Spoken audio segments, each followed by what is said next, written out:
माँ जी, वो लोग इंतजार कर रहे हैं। आपके बेटे का गुस्सा तो बढ़ रहा होगा। तेजल, अरे और कितना टाइम लगाओगी तुम? कोई काम ठीक से नहीं होता है तुमसे। देखिए ना माँ जी, मेरे तो हाथ पांव फूल रहे हैं। तुम घबराओ मत, मैं हूं ना। तेजल, जैन तुम 2 मिनट नहीं रुक सकते? पक रहा है ना खाना? इसे लेकर जाओ तुम। ठीक है, मैं सब्जी लेकर आती हूँ। ला जाओ।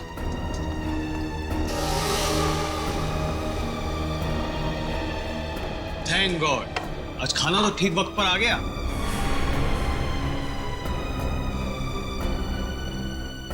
सेजल, तुम ना किसी काम की नहीं। पापा और मैं कब से भूखे बैठे। हमेशा उससे डांटते रहते हो, सीख जाएगी धीरे धीरे। माँ, आप ही ने ना इसको अपने सर पर चढ़ा कर रखा है। मेरी लाडली बहू, मेरी लाडली बहू।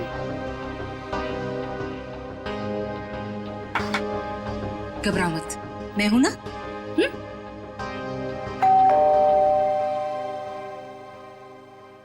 अरे यार, अब ये खाने के वक्त पर कौन आ गया? हाँ सर, ये आपका पार्सल आया है। पार्सल? जी हाँ पर भेजा किसने? सर, एक तो आपने पड़ा हुआ पार्सल लेके आया हूँ और ऊपर से मुझसे ही सवाल कर रहे हैं। तो हमने अभी तक किसी को एड्रेस नहीं दिया, तो पार्सल कैसे आ गया?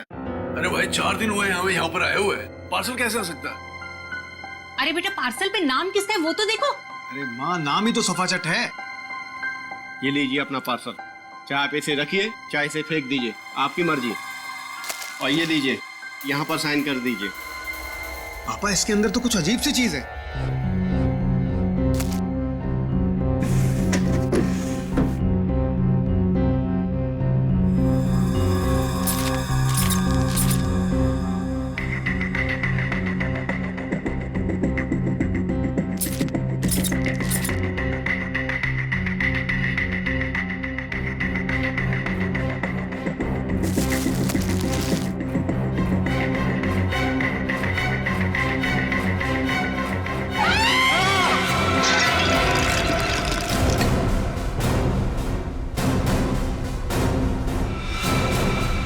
ये किसने भेजा है हमारे घर ऐसा?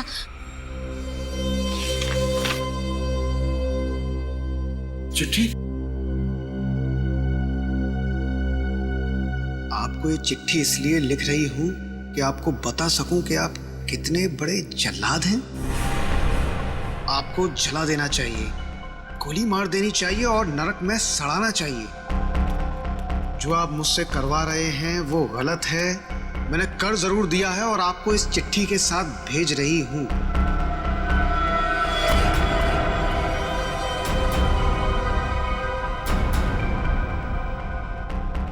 लेकिन अब बस, अब मैं आपके लिए ये घोर पाप नहीं करूंगी।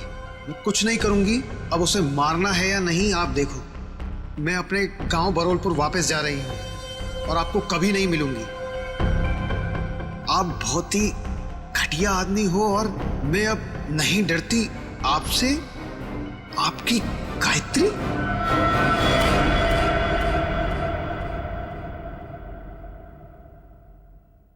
कौन है ये गायत्री? हाँ? देखो सेजल, मेरे ऊपर ये कोई गलत इल्जाम है। मैं नहीं जानता ये गायत्री कौन है। मेरे होते हुए कौन तुम्हारी गायत्री? और ये तोहफा दिया है तुम्हारी गायत्री ने तुम्हें? हाँ?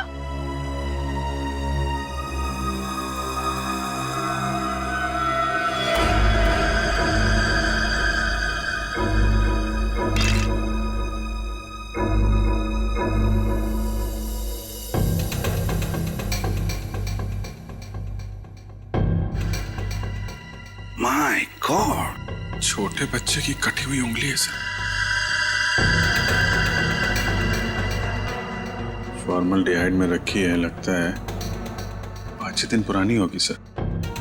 उंगली काट के भेजा है, मतलब ब्लैकमेलिंग किडनैपिंग का केस लग रहा है सर।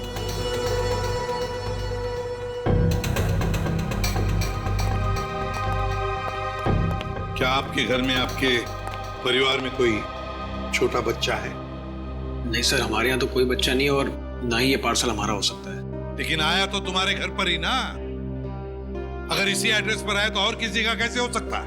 हाँ? चिट्ठी कहाँ है वो? सब जिसके लिए लिखी गई थी उसके पास ही होगी। अरे यार, क्यों मुझे मरवाने पर तुले हुई हो? सर, चिट्ठी।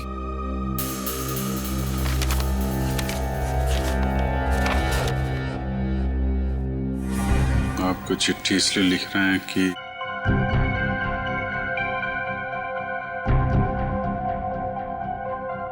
बहुत ठीक घटिया आदमी हो, और मैं नहीं डरती आपसे। आपकी गायत्री। सर, हमें नहीं पता ये चिट्ठी में ये लड़की क्या बात कर रही है, और हम गायत्री को नहीं जानते। सर, जिसे ये पार्सल मिलने वाला था उसका नाम तो लिखा था, मगर अब इसे पढ़ पाना बड़ा मुश्किल है। अच्छा, हाँ ठीक है, पता तो लगा ही लेंगे। लेकिन इस गायत्री ने एक छोटे बच्चे की उंगली काट कर यहां भेजी है आपके पास, और तुम लोग कह रहे हो कि तुम्हें कुछ पता नहीं ये गायत्री कौन है? तो क्या उसके सपने में आया ये आप लोगों का एड्रेस? मैं आपसे कह रही थी ना, ये घर मत खरीदो मत खरीदो, देखा भी क्या हुआ। तो क्या आप लोगों ने ये घर खरीदा है? कब खरीदा? सर, हम तो 4 दिन पहले ही यहाँ पर शिफ्ट हुए हैं। सर, कहीं ये पार्सल पहले वाले के लिए तो नहीं? कौन रहता था यहाँ पे? मेरा नाम धनराज है। 30 लाख तो क्या, तुम्हारे इस निकम में बेकार पति को मैं 30 फूटी कौड़ियां भी दे दूं। अब पापा क्या क्या बोले जा रहे हो, आप सोच भी रहे हो? सोहन इस घर के दामाद है, मेरे पति है। जैसे कि हीरा ढूंढ के लाई। एक तो मेरी मर्जी के बगैर शादी की, ऊपर से ये घर जवाई लाके बिठा दिया यहाँ पर। बस पापा, अब आप शांत हो जाइए, मत लगिए इनके मुंह। वैसे भी आपका ब्लड प्रेशर बढ़ा हुआ है। और मोनिका, तुम दोनों भी जाओ यहां से। अब क्या हम अंदर आ सकते हैं? जी, आप लोग? हम लोग सीआईडी से हैं। सीआईडी?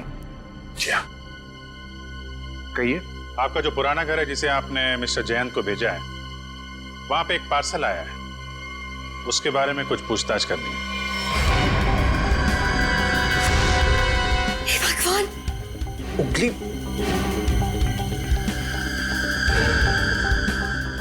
ये तो किसी बच्चे की उंगली है। जी हाँ, और इसके साथ साथ एक चिट्ठी भी है, किसी गायत्री ने लिखी है चिट्ठी।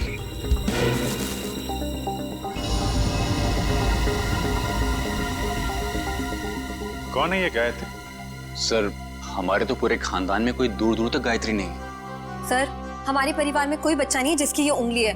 बिना जान पहचान के कोई यूं ही ऐसी चिट्ठी भेज देगा क्या?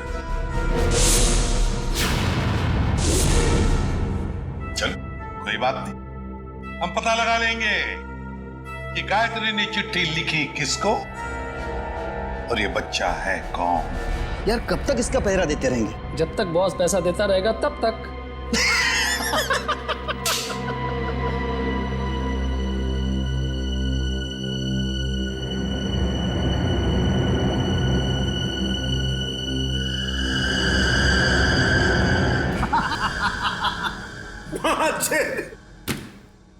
कटी हुई उंगली देखकर सदमा लगा इसे।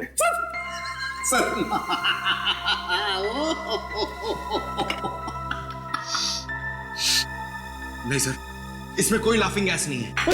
Laughing gas? ये देख साउंड के, तुझे हमने सिर्फ इतना बताया कि गायत्री नाम की एक औरत ने एक बच्चे की उंगली काट दी, तो तुझे हंसी के फव्वारे फूट रहे हैं।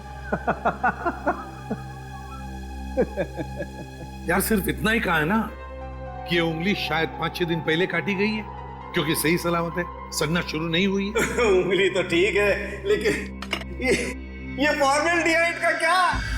फॉर्मेल्डिहाइड का क्या? हाँ, क्या? ये देखो, रिपोर्ट पढ़ो फॉर्मेल्डिहाइड की।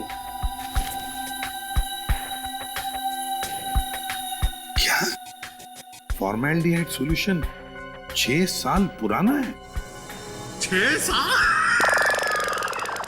पंकज, क्या हुआ? लगता है फॉर्मल्डिहाइड पी गया इसे। सर, इसने अभी अभी कटी हुई उंगली का फॉर्मल्डिहाइड सूंघा है। सालूम के साहब ने सूंघा सालू के साथ गए, पंकज ने सूंघा, पंकज आया। अब तुम भी सूंघ लो।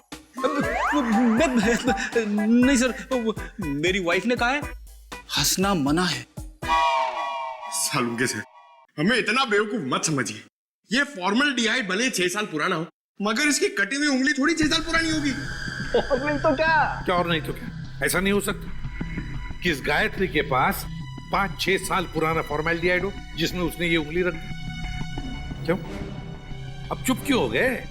अरे यार वो क्या जब का फॉर्मल्डिहाइड 6 साल पुराना तो उंगली भी 6 साल पुरानी हो गई। देखो बॉस, वो जो चिट्ठी गायत्री ने भेजी है ना, उस चिट्ठी पर जो स्याही है, मैं उस स्याही के अंदर घुसूंगा और पता चल जाएगा। आओ ये लो, सालों के सबब चींटी बन के दिखाएंगे। कैसे? कुछ पी जाएंगे और क्या, चींटी बन जाएंगे। ओ, अगर चींटी नहीं बनेंगे तो इनके अंदर घुसेंगे कैसे, है ना? देखो चल, ये है क्रोमेटोग्राफ। लाइट वहां से निकलेगी और इस जाली पर पड़ेगी। ये खास किस्म की जाली।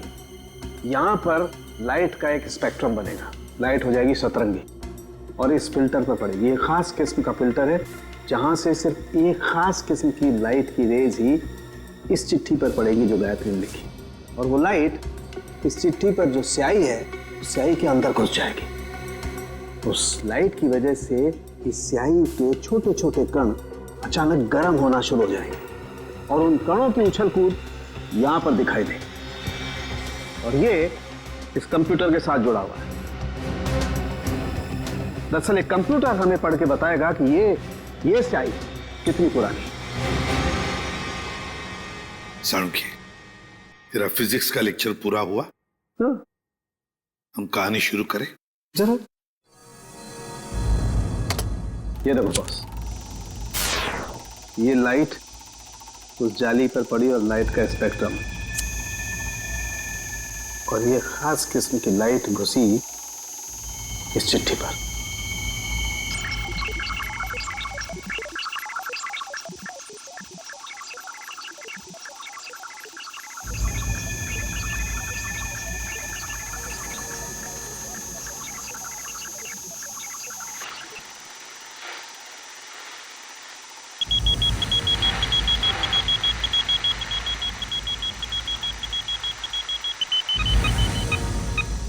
साल बस गायत्री ने चिट्ठी 6 साल पहले भेजी।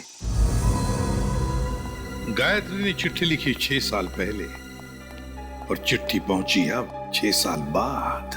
सर, 6 साल पहले कटी हुई उंगली आज भी नहीं? सर, न जाने इन 6 सालों में इस बच्चे के साथ क्या क्या हुआ होगा। हाँ, 12-13 साल का तो हुआ होगा बच्चा। सर, इस गायत्री को हम ढूंढ निकालेंगे। गायत्री को भी और उस बच्चे को भी। बरूरपुर जाने का इंतजाम करो। हम घर तो दिखा दे रहे हैं आप लोगों को गायत्री का, लेकिन 9 साल हो गए जब वो इस बरूरपुर से गायब हुई है। गायत्री के माँ बाप किसी से उसके बारे में कोई बातचीत नहीं करते हैं। इतना तो बता सकते हैं कि अभी वो कहाँ है, किसके साथ है? मुश्किल है साहब, पति पत्नी दोनों पूरे गांव से कटे रहते हैं, किसी से कोई बातचीत नहीं। लेकिन ऐसा क्यों? पता नहीं, हम तो उनके दरवाजे पर जाएंगे नहीं, और हमको नहीं लगता है कि आप लोगों के लिए वो दरवाजा भी खोलेंगे। टेलीग्राम किसने भेजा? टेलीग्राम गायत्री ने भेजा। टेलीग्राम गायत्री? सरिता रुक, चुप।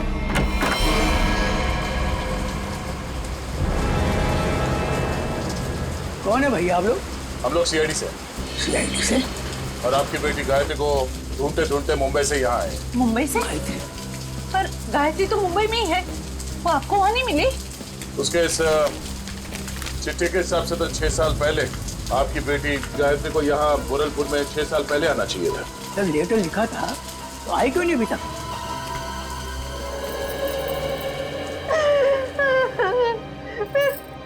कहाँ गई मेरी बच्ची? कहाँ गई मेरे बच्चे? देखिए, आप लोगों को गायत्री के बारे में जो कुछ भी मालूम है हमें बताइए, हम उसे ढूंढ निकालेंगे। हो सकता है वो किसी परेशानी में हो। हाँ? वो मुंबई में कहाँ रहती थी? पता नहीं साहब, मेरी गायत्री 18 साल की थी तो भागे मुंबई चली गई वो। हम लोगों ने उसको उम्मीद ही छोड़ दी। अचानक एक दिन उसने फोन किया कि उसने वहां किसी के साथ शादी कर ली। पूरे गांव के सामने हमारी इज्जत को मिट्टी में मिला दिया। ये बात है कब की? करीब 7 साल पहले की। उसके बाद आप लोगों का उनसे कोई संपर्क नहीं हुआ? एक बार उसने फोन किया था। उसने बताया कि वो बहुत बड़ी मुसीबत में फंस गई है। पर साहब, हम यहाँ से क्या कर सकते हैं? कैसी मुश्किल? पता नहीं साहब, वो खुद फोन करके ये बोलती थी, पापा मैंने आगे की परेशानी मोल ले ली है। जिसके लिए उसने ये चिट्ठी लिखी थी उसी ने मुसीबत में डाल रखा होगा उसे। किस नंबर से फोन करती थी वो आप लोगों को? किसी दुकान से फोन आता था साहब, फिर अचानक फोन आना ही बंद हो गया मेरी बेटी का। तो आप लोगों ने पता करने की कोशिश नहीं की कि उसने फोन करना बंद क्यों किया? साहब, हमने कई बार वहाँ फोन किया और एक दिन दुकानदार ने बताया कि वो मैडम अब यहाँ पे नहीं आती, शायद वो मोहल्ला छोड़कर चली गई। तो आपने उसे ढूंढने की कोशिश नहीं की? नहीं मैडम। अच्छा, गायत्री के पति के बारे में कुछ पता है आपको? कोई पता नहीं साहब पति के बारे में। अच्छा, गायत्री का एक बेटा भी था ना? नहीं साहब, उसका कोई बच्चा नहीं था, वरना क्या वो अपनी माँ को नहीं बताती? ठीक है, आप हमें उस दुकान का नंबर दीजिए और गायत्री का फोटो भी हम पता कर लेंगे। ये क्या है, तेरे को बच्चे को तैयार करने में इतना समय लगता है? अरे आ रहा हूँ भाई, नए कपड़े पहना रहा हूँ। ठीक है, जल्दी आ। पता नहीं यार ये बॉस को भी क्या हो जाता है, हर महीने में एक नया कपड़ा पहनाकर उसका फोटो खींच के भेजने को कहते हैं। कमाल है। चल ना, ले तैयार हो गया। बेटा क्यों रो रहे थे? ये अंकल ने मुझे मारा। बेटा मत रो, अंकल को हम बाद में खूब मारेंगे। अब स्माइल दे, एक फोटो निकाल लेता हूं तेरा। सर पिछले 15 साल से हम धनराज के पड़ोसी थे। सर हम उसकी रग रग को जानते हैं। सर उसने जरूर कुछ गड़बड़ किया होगा, तभी तो अपना घर वो कोड़ियों के भाव बेचकर भाग गया। तो ये कुमार जी मोहल्ले में पूरी बात बताते समय घबरा रहे थे तो इनको यहाँ ले आए। सर हम मोहल्ले में उनके बारे में कुछ बोल नहीं सकते थे क्योंकि बड़े खतरनाक लोग हैं सर, वो हम सबकी जान भी ले सकते थे। हाँ सर, उसका बदमाश दामाद सोहन और वो खुद बुढ़ा धनराज, अगर वो डस भी ले ना सर तो कोई पानी ना मांगे। अच्छा, ऐसा क्या किया उन्होंने आपके परिवार के साथ? सर उनको समझना बहुत मुश्किल है, बहुत घटिया लोग हैं सर, एक नंबर के क्रिमिनल है सर। मेरी बेटी की हालत देखिए ना सर, धनराज के बेटे ने इसकी जिंदगी खराब कर दी। रणवीर ने? नहीं सर, हम रणवीर की बात नहीं कर रहे हैं, उसका छोटा बेटा अमन की बात कर रहे हैं सर।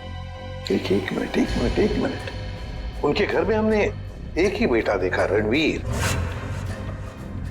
लेकिन धनराज का दूसरा बेटा अमन है, ये तो हमें किसी ने नहीं बताया। सर, उन्होंने भी आपको सच नहीं बताया। भगोड़ा है अमन। सर, उससे मेरी शादी होने वाली थी और सगाई के दिन ही वो मुझे छोड़कर भाग गया। पता नहीं कहाँ चला गया था। ये धनराज और उसका परिवार तो काफी शातिर निकला सर। गायत्री का फोटो दिखाओ इन्हें। सर, इसे कभी देखा उनके परिवार में? ये गायत्री? नहीं, कभी नहीं देखा। अच्छा, कोई बच्चा भी था उनके परिवार में? नहीं सर, कभी कोई बच्चा नहीं देखा।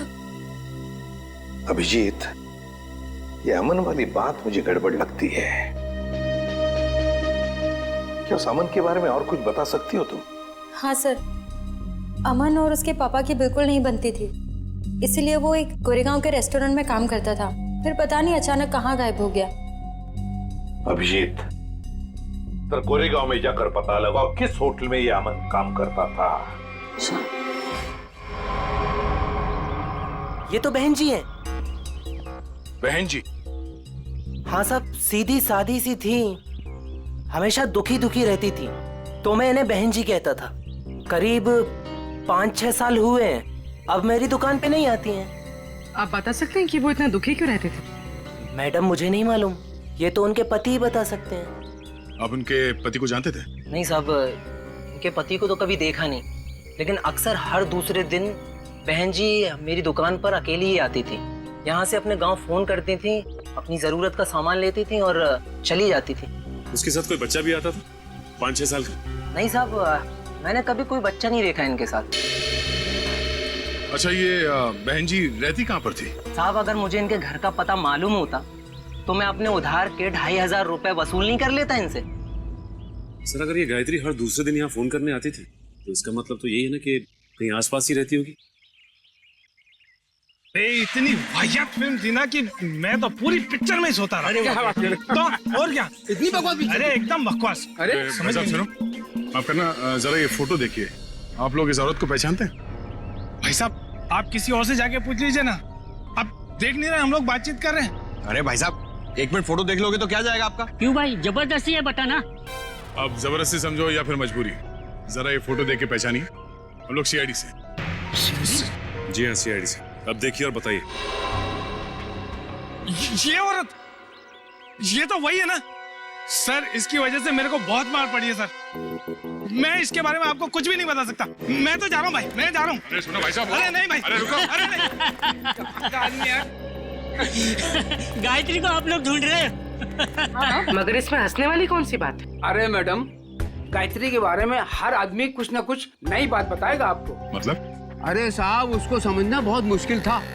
गुंडे उसकी देखभाल करते थे। और तो और साहब, उसको कोई आंख उठाकर नहीं देख सकता था, न ही उससे बात कर सकता था।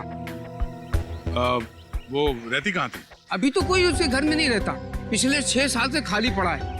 पता नहीं वो लोग कहाँ चले गए। कोई नहीं, हम देख लेंगे। ये बताओ कि उसका घर कहाँ है? वो रहा गायत्री का घर।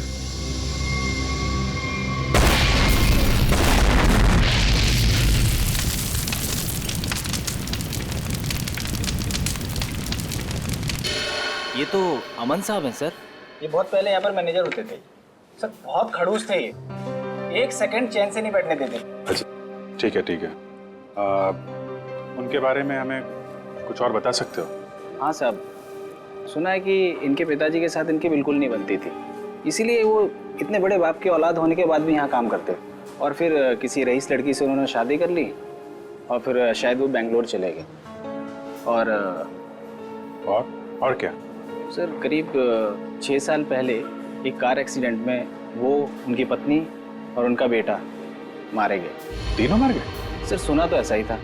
उनकी पत्नी का नाम गायत्री था क्या? नहीं सर, गायत्री तो नहीं था, नाम तो कुछ और था सर। पहले याद था पर अब याद नहीं आ रहा। मैं तुमने बताया उनका बेटा भी था? हाँ सर, करीब 5-6 साल का था जब वो एक्सीडेंट हुआ था। Thank you very much. वो उंगली 5-6 साल पहले की कटी हुई है, किसी 5-6 साल के बच्चे की है। और अमन के बेटे का एक्सीडेंट भी 5-6 साल पहले हुआ था, और वो चिट्ठी भी 5-6 साल पहले लिखी है। तो ये बच्चा तो पोता निकला धनराज का। कहीं ऐसा तो नहीं कि ये बच्चा भी जिंदा हो? मुझे भी ऐसे ही लग रहा है। जरा बैंगलोर फोन करो और पुलिस स्टेशन से एक्सीडेंट के सारे रिकॉर्ड मंगवा लो। इस गायत्री का कुछ ना कुछ लेना देना है धनराज परिवार से। और ये धनराज सारी बातें हमसे छिपा क्यों रहा है?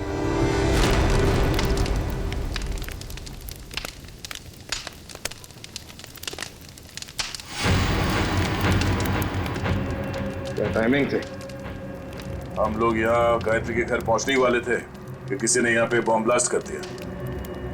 सर, ये ठंडे बस्ते में पड़ा हुआ मामला नहीं लगता है। लगता है बच्चा अभी भी जिंदा है और ये मुजरिम हम पे नजर रखे हुए था, इसीलिए उसे पता लग गया कि हम गायत्री के बारे में पूछताछ कर रहे हैं।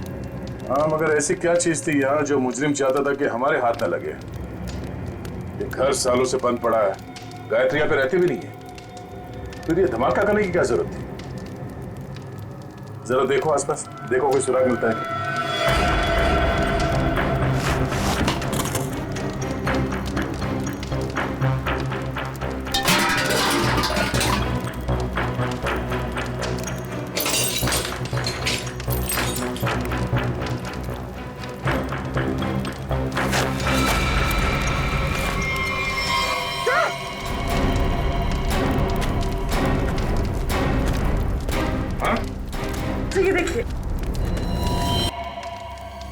किसी की हड्डियां हैं, सीमेंट और ईंट के टुकड़े पे चिपकी हुई है।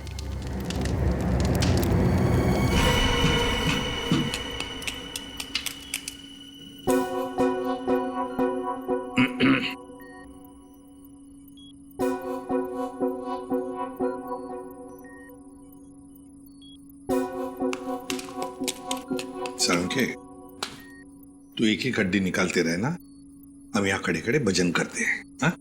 बॉस आप वक्त से पहले आकर के खड़े हो गए मेरे सर पे। ये हड्डियां किसकी है बता? ये हड्डियां एक लड़की की है। सर गायत्री के घर में लड़की की हड्डियां? कहीं कहीं ये हड्डियां गायत्री की तो नहीं? पता नहीं गायत्री की हैं या नहीं है, ये तो तभी पता चलेगा जब हम इस खोपड़ी पर चेहरा बना लेंगे। हाँ वैसे एक बात बताऊं, ये हड्डियां किसी 30 साल की उम्र की औरत की हड्डियां हैं, क्योंकि इन हड्डियों की डेंसिटी ज्यादा बड़ी नहीं है और औरतों में 30 साल के बाद ही बदलाव आता है। तो फिर डॉक्टर सालुंके, क्या हम इस खोपड़ी पर चेहरा बनाना शुरू करें? क्यों नहीं?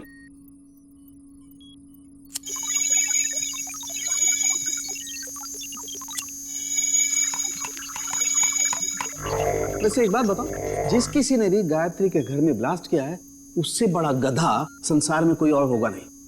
वो क्यों? सिंपल सी बात है, अगर वो ब्लास्ट नहीं करता तो ये खोपड़ी बाहर नहीं आती, और अगर ये खोपड़ी बाहर नहीं आती बॉस, तो हम इस खोपड़ी पर चर्चा नहीं कर रहे होते।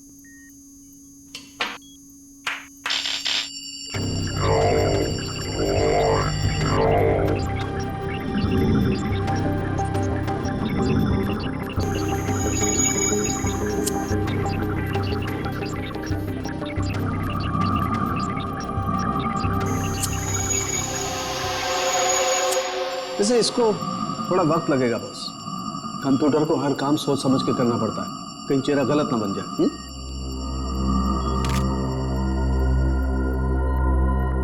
माय गॉड, ये क्या है?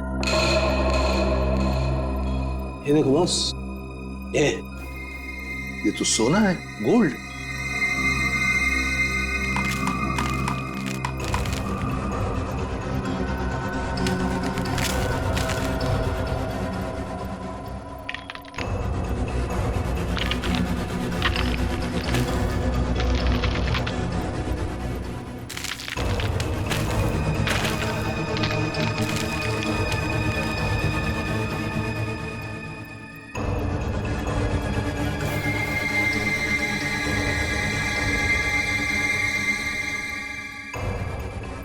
ये देखो बॉस, ए फॉर एप्पल। यार, ए फॉर अमन। हाँ, चेहरा बन गया बॉस। गायत्री? सर गायत्री के घर में घुस के किसी ने उसे मार दिया और उसे अपने घर में गाड़ दिया, और गायत्री ने उस बच्चे की उंगली काट कर भेज दी। पर हुआ क्या उस बच्चे का?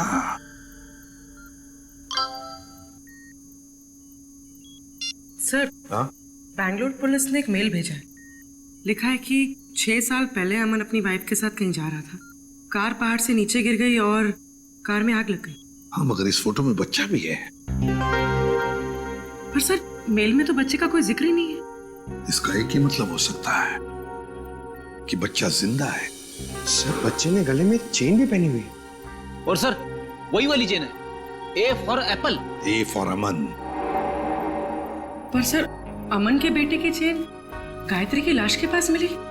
अमन और उसके पत्नी की गाड़ी का एक्सीडेंट हो गया 6 साल पहले। गायत्री ने उनके बच्चे को पकड़ लिया, उसी की उंगली काट कर भेज दी। पर अब तो गायत्री ही नहीं रही, तो फिर वो बच्चा कहां गया? उस बच्चे को ढूंढना होगा, बचाना होगा, और इस धनराज की गर्दन पकड़नी होगी। बस बबलू ने एक निवाला खा लिया ना, तो हमारा काम हो जाएगा।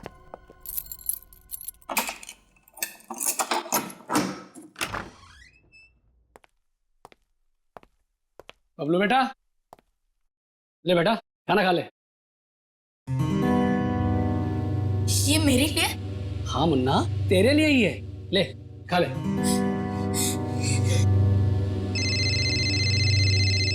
बॉस, हाँ बॉस, हाँ बस निकल ही रहे। हाँ बॉस, आपका काम हो गया बॉस। चल निकल। चल। धनराज जी, क्या कह रहे थे आप लोग कि आपको उंगली के बारे में कुछ पता नहीं? गायत्री कौन है किसी को कुछ नहीं मालूम। आपके पूरे परिवार में कोई बच्चा है ही नहीं, तो फिर क्या ये झूठ पे झूठ बोलते रहे आप। आपको मालूम था वो उंगली किस बच्चे की है। आप जानते थे गायत्री ने एड्रेस लिखने में कोई गलती नहीं की। आपने ये बताना जरूरी नहीं समझा कि आपका एक और बेटा था, अमन, जिसका एक 5-6 साल का बच्चा है? क्यों?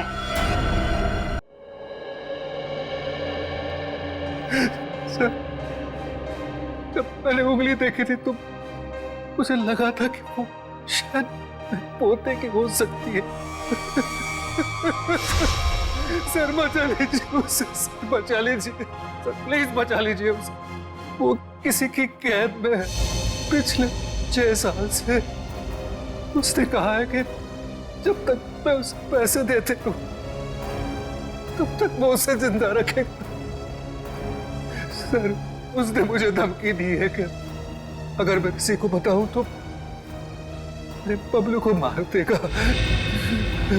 पापा, अमन का बेटा जिंदा है और आपने हमें भी नहीं बताया? मैं नाराज था अमन से।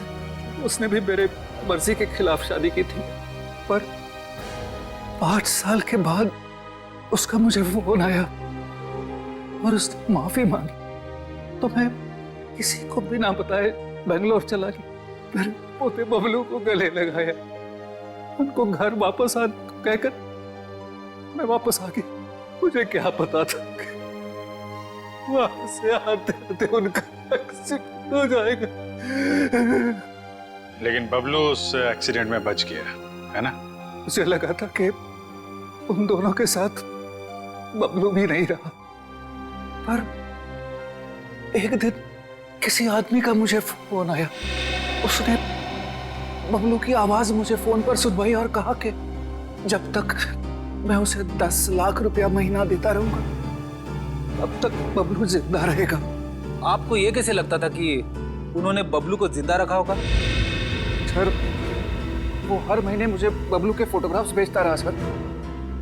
1 मिनट, ये लीजिए सर।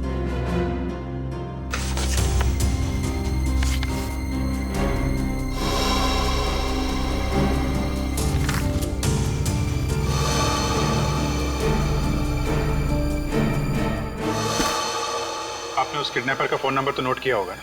नहीं सर, वो हर बार अलग अलग नंबर से फोन करता रहा। अब तक एक भी बार नंबर रिपीट नहीं हुआ सर। धनराज जी, ये किडनैपर तुम्हारे साथ पैसे का खेल खेलता रहेगा, झूठी उम्मीद दिलाता ही रहेगा। लेकिन अब ज्यादा दिन उसका ये खेल हम नहीं चलने देंगे। नहीं चलेगा उसका ये खेल।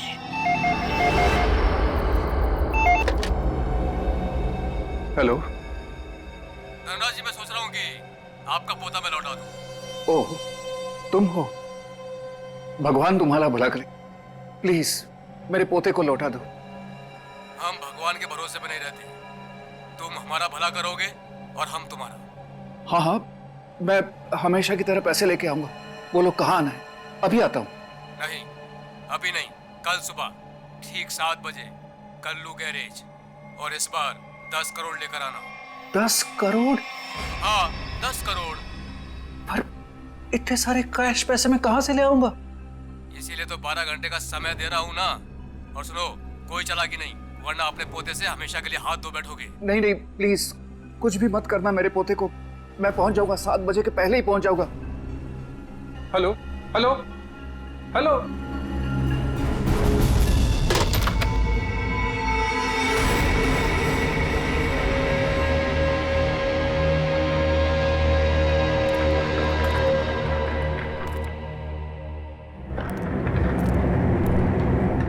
कल्लू गैरेज ही तो बोला था।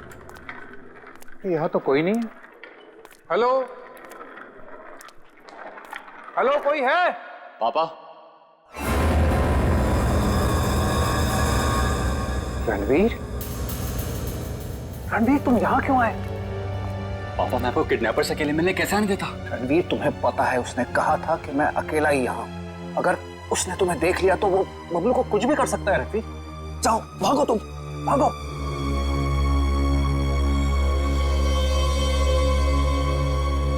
बाबा अगर मैं ही यहां से चला गया तो आपको आपके लाडले पोते से कौन मिलाने वाला है? क्या तुम? जी हाँ, मैं ही आपके पोते को 6 साल से पाल रहा हूं। क्या कह रहे हो रणवीर? तुम ऐसे कैसे कर सकते हो? मैं तुम्हें...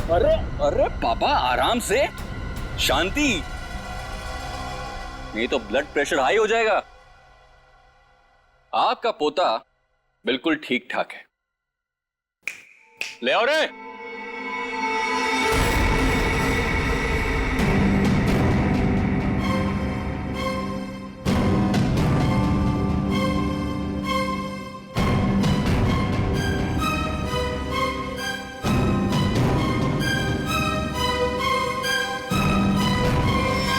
बबलू, दादाजी,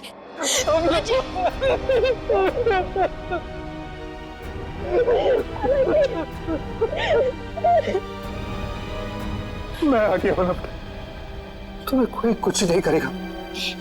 चलो घर चलते। अरे रुकिए पिताजी, रुकिए। जाते जाते जरा इन कागजात पे साइन करते जाइए, देख लीजिए। वो क्या है ना कि ये सब हो जाने के बाद आप और मैं एक साथ तो रह नहीं सकते, तो आपका घर और फैक्ट्री मेरे नाम कर जाइए और दफा हो जाइए। तो जैसे विश्वासघातकी को तुम्हें एक फूटी कौड़ी भी नहीं दूंगा। दोगे पापा, दोगे। जब आप बिना देखे अपने पोते के लिए करोड़ों रुपए दे सकते हो, तो देखने के बाद तो इतना दे ही दोगे। नहीं मिलेगी, एक फूटी कौड़ी भी नहीं मिलेगी। अच्छा, देखते क्या कर रहे हो? सोच लीजिए। दादाजी नहीं। बुढ़े साइन कर, दोबारा मौका नहीं दूंगा।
सोने का अंडा देने वाली मुर्गी का पेट काटने चले थे तुम।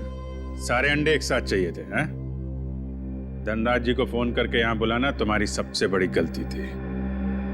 गायत्री ने वो चिट्ठी इसी जल्लाद के लिए लिखी थी, इसने शादी की थी उससे। अब बता, क्यों किया तूने ये सब? कोई औलाद नहीं थी इनकी, तभी इन्होंने मुझे गोद लिया था। लेकिन फिर अमन के हो जाने के बाद मैं इन पर बोझ बन के रह गया था। रणवीर, मैंने तुम्हें कभी अमन से कम नहीं समझा बेटे। झूठ बोल रहे हो तुम। अमन ने इनकी मर्जी के बगैर शादी की थी और वो घर छोड़ के चला गया। तो मुझे लगा शायद अब मुझे मेरा हक मिल जाएगा, लेकिन नहीं, सुलह करके आ गया उसके साथ। इसलिए तुमने अमन को एक्सीडेंट में मरवा दिया? हाँ, लेकिन उस एक्सीडेंट में अमन का बेटा अंकित बच गया था। लेकिन मैंने सोचा कोई बात नहीं, इसी बच्चे के जरिए मैं इस पैसे के पुजारी से पैसा निकलवाता रहूंगा और एक दिन इनको कंगाल बना दूंगा। गायत्री तो तुम्हारी पत्नी थी, उसको क्यों मारा? सर, मुझे लगा वो अंकित को मेरे हिसाब से संभाल लेगी, लेकिन नहीं, उसे उस पर दया आने लगी। मेरे इतने दबाव देने के बाद ही उसने इसकी एक उंगली काटी थी और उसके बाद वो मुझे धमकाने लगी। कहती है कि अंकित को जल्दी से घर छोड़ दो वरना मेरा भांडा फोड़ देगी, मेरा, अपने पति का। इसलिए तुमने उसे भी मार के वहां घर में गाड़ दिया? हाँ, क्योंकि मैं नहीं चाहता कि मेरी तरफ आराम से आने वाले पैसों के बीच में कोई भी रुकावट बन जाए। रुकावट तो आनी ही थी रणवीर। जुर्म के रास्ते में रुकावट डालने और मुजरिम को उसके अंजाम तक पहुंचाने के लिए सीआईडी बनी है। 3-3 खून करने और बच्चे की किडनैपिंग के जुर्म में जेल की सलाखों के पीछे सड़ना होगा जब तक फांसी का ऑर्डर नहीं आता।